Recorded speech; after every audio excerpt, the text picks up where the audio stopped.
Welcome to this episode of Time to Watch. It's that time of the year where I share my state of the watch collection and share my watch collecting goals for the coming 2026 year.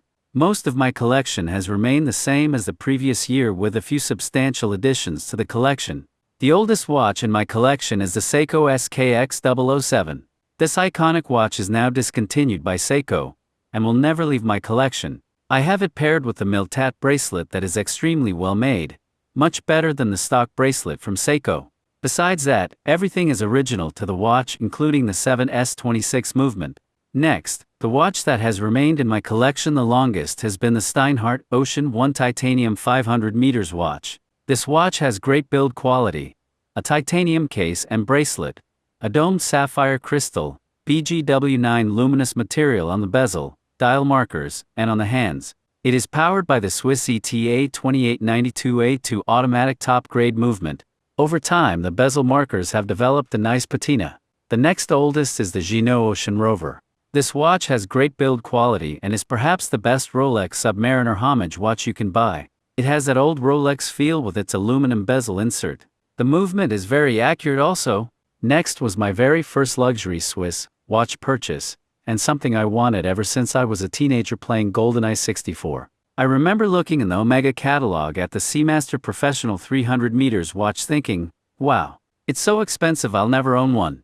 Well, through years of hard work and success in life, I was fortunate enough to purchase a good pre-owned one. I made sure to get one with the classic wave dial, which has been one of my all-time favorite dials on a watch. This watch has excellent build quality and has been one of the most reliable and accurate watches I've owned.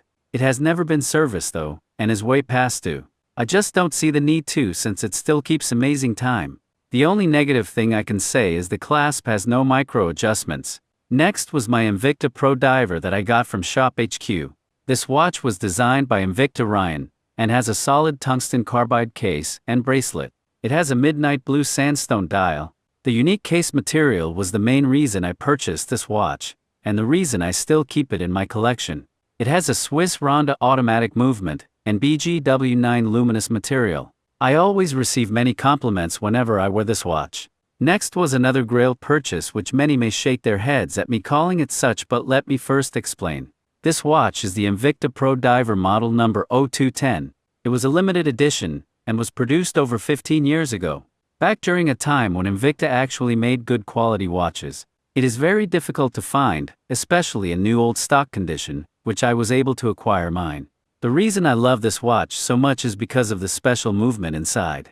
It is the only diver's watch that I know of that has the Swiss Valjoux 7751 movement. The movement complications include a chronograph function, 24-hour indicator, moon phase, day, date, and month. This watch also features a genuine Gibeon meteorite dial, which is very rare and beautiful. Next was my Glycine Combat Sub that I picked up from Costco at a steal of a price. It's a classic diver with a clean look and a super thin case. The Swiss automatic movement is really accurate too. Next was the Invicta Hydromax with a faux meteorite dial and diamond bezel. It is one of the few Hydromax watches that actually has an automatic movement, the NH35. The case and band are high polished. The build quality is decent. This watch is far too heavy to be worn. I mainly keep this one in my collection because it's a homage to the Rolex Deep Sea Challenge Experimental watch that went down to the Mariana Trench. I often compare all my other watches to it because of its ridiculously huge size. If Invicta is watching, this would be so much better in titanium. Next is my Spinnaker Picard in steel. This watch was my first Spinnaker purchase, and I was impressed by the build quality for the price. This watch was very unique with the extremely domed sapphire crystal. It has lume blocks for the hour markers which glow very bright. The bezel action is very impressive too and aligns perfectly. I get a lot of compliments whenever I wear this watch. I like the Spinnaker Picard so much that I picked up the limited edition Picard in grade 5 titanium, a pre-owned one because it was no longer available new.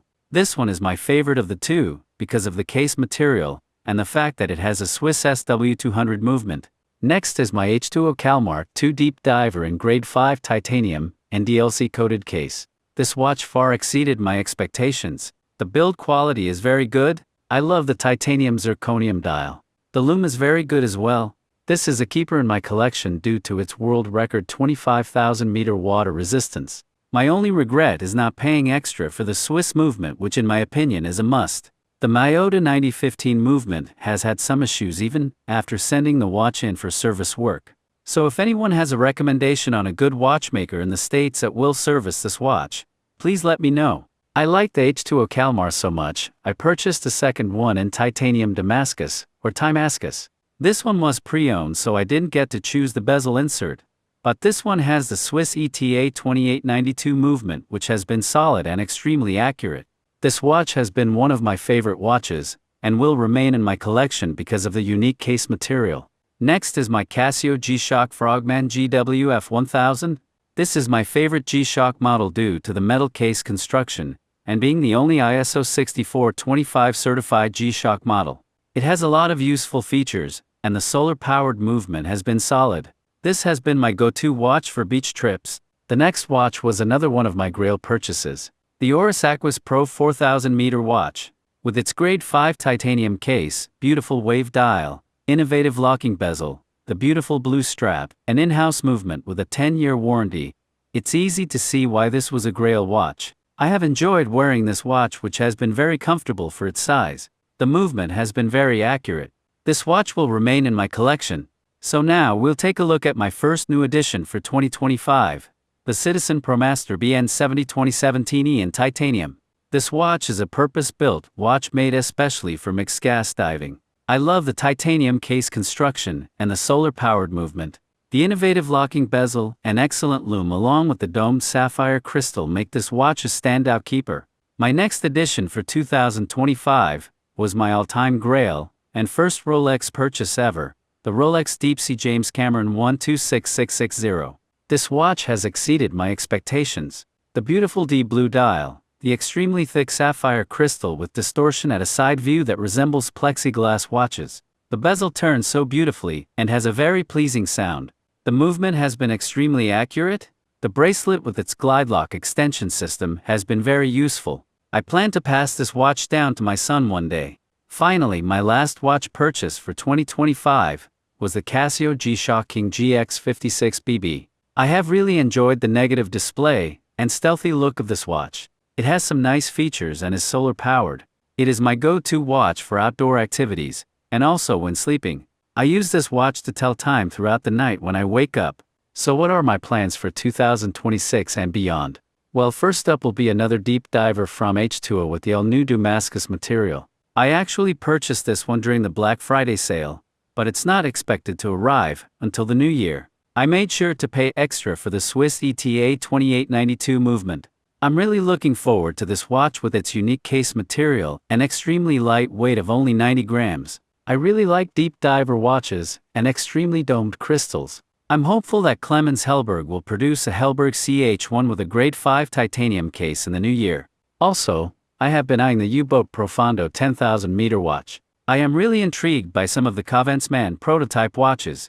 Also, I really like the Casio Frogman MRG models with their analog dial and titanium cases. A more affordable Frogman is the newly released Poison Frog model number GW8200 TPF1. I'm not really sure what I will actually pull the trigger on next, but I know I will share it with you all. I hope you all have a great holiday season full of blessings and time to relax with family. Thanks for watching. If you enjoyed this video, make sure to like, comment, share, and subscribe for more great content in the future.